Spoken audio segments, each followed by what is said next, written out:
Hello everyone, it's me, NYSE Einstein, the Einstein of Wall Street from the Florida New York Stock Exchange. I am back from vacation. It's August 12th at 4:40 on a Monday. A lot of red on this screen. I missed you last week. I'm sorry about that.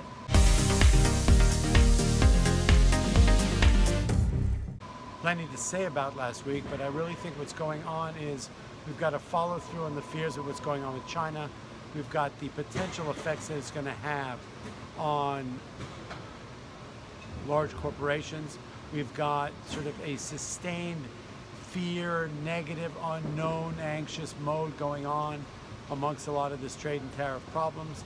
And we're seeing it kind of seep into the infrastructure of people's feelings about the economy, about global growth, about problems with China, about potentially the effects that the Fed cut did have on the economy, about recession, about guidance going forward. So when things start seeping, anxiety and unknown start seeping into people's projections for third and fourth quarter, and they are actually left with not enough information to make an educated decision, then you've got anxiety, then you've got problems, then you've got companies like Goldman Sachs and others who are going forward and posting guidance about the quarters to come in 2019, which have gone from positive to flat to levels of severe weakness.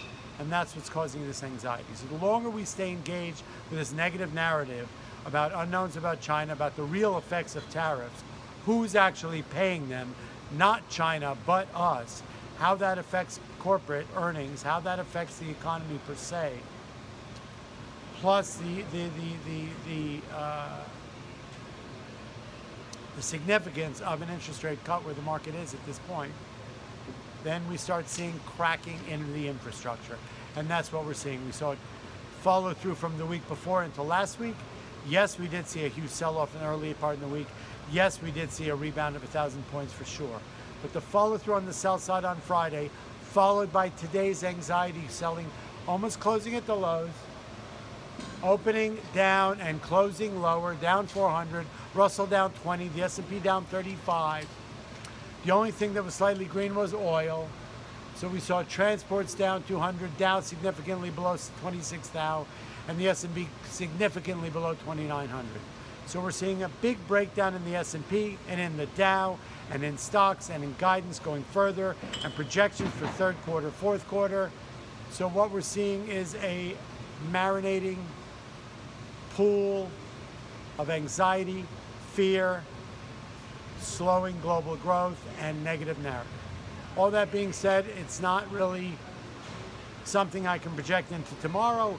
I'm seeing it definitely seep into the walls of the cement foundation of this market and in the economy and in the views on global growth and in the projections on the next quarter coming into the end of the year.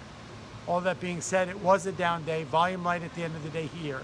Only 600 million due to some faulting wiring in the system here that caused people to sort of flatline on the trade. But the market did sell off. The imbalances were sizable. Definitely money shifting hands out of this market for sure. Let's see what tomorrow brings. It's my first day back.